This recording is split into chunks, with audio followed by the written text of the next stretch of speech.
Hey guys, what's up? Zax here. Today we are here with some touring car gameplay on Grid Autosport. You can see now I'm putting it up to hard difficulty to see what it is like. Obviously we're here in Hockenheim once again in the Liquid Moly Ford Focus touring car. 3 laps, sunny race. Let's hope we can go and get another good result here today. Hockenheim, not exactly a touring car track, but it was a lot of fun, I'll tell you that. And you can see we start way down the field in 16th position, and we've got to really get our elbows out to get our way through the field early on. In this video I'm not going to just talk about the gameplay, I'm also going to talk about some of the assists and stuff you can use for this game, just to let you guys know information about that, because I'm sure there are people out there which are being new to racing games and maybe watching this and thinking, should I get this game, is it going to have the right assist settings for me and everything. So that's what I'm hopefully going to go through at some point during this video. But you can see here, obviously I've had a race under my belt now in these cars, so I'm really getting used to them, and down this long back straight we're getting a slipstream. I sort of feel in a straight line. The back cars are very slow in a straight line, but when you get near the front it's really good. You know, you've got that really good field spread, just like you do in real life touring cars and any motorsport really. You've got that field spread of the cars at the front are very good in all areas, and obviously the cars at the front have better setups, you know, etc, and the cars at the back of the grid have bad setups. You know, the drivers aren't as good, so you know it works out really well, and they've done a really good job with that. But I suppose I should talk about the assists, as that's sort of one of the big things I want to talk about in this video. And Grid really has gone up another level really this time. They put a huge amount of effort into it, and you know, you're never penalised for running with assists on. This is what going straight from what the website says. But you know, you can have it on very easy, which is a 0% bonus.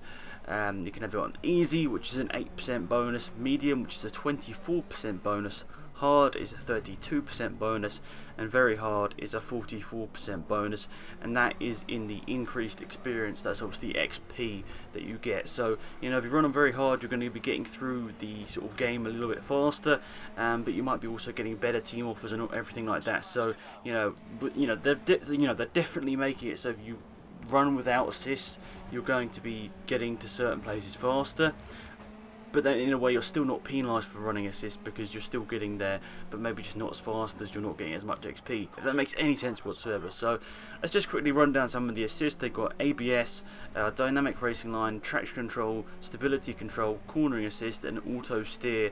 So if you're very new to racing games, this is your first racing games, pretty much you can turn all those assists on and you can just hold down the throttle, and pretty much I think it's going to do the rest of it for you. You might have to do a little bit of input, but by the sounds of that, there is going to be quite easy for you just to hop on if this is your first racing game.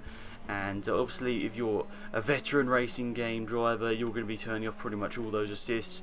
You know, honestly I think you could turn off all those assists. I was running without any assists in this, except from auto clutch. I was running through, yeah, without any assists. So you know, I think it's pretty good. It's really a lot of fun without the assists, and it's definitely a good challenge.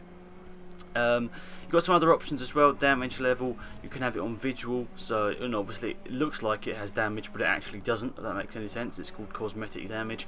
And you can have it on full damage, where your car does look damaged and it actually is damaged. It can also, you know, destroy the engine and all that sort of stuff. So that's in there as well. AI difficulty, I think it's like amateur, medium, hard, very hard, or something like that. There's I think there's 4 or 5 difficulties, I can't remember exactly, but very hard, I'll tell you, is very hard. It took Alex Gillen probably about 3 or 4 hours of not solid game time, but you know, 3 or 4 hours pretty much of, you know, racing, if I remember correctly, of actually getting to the front in a very hard race. It is really hard, and obviously with the assist off and everything, it makes it even harder. And obviously we know that Alex Gillen is one of the fastest drivers on a Co-Masters game, especially on the PC side of things. So you know, proving that it's that hard is really good, and you know, you're gonna have to repeat races over and over if you want to be getting the first position all the time, and you're running on that very hard difficulty. It doesn't look like it's going to be a very easy game to max out 100%, and a slight mistake there. I went to the right hand side but slightly tagged the Raven West BMW there, which was a bit of a mistake, and that was a mistake as well, cutting across the corner.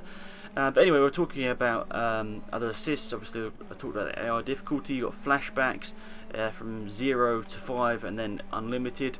So I'll probably be starting off with maybe 1 or 2 and then probably putting it down to 0. Transmission, you've got either manual or automatic transmission. You can turn off the HUD entirely, which is interesting, and obviously you can have the HUD on if you want. Camera position, there's a wide range of them, obviously cockpit view, bonnet camera you're seeing here, chase camera, bumper camera, lots of different ones there, so really good stuff. And it's going to be lots of stuff in multiplayer as well, which hasn't been fully released, but that'll be coming your way in a couple of weeks time, more information about multiplayer. But that is pretty much it. You can see a little bit of a tag there sliding all over the place, but a very enjoyable race on hard difficulty. A slight mistake or two through that race which maybe cost us the podium and the win, but I enjoyed it. Hopefully you guys enjoyed the video too. It's been Axe and I'm out of here. Goodbye.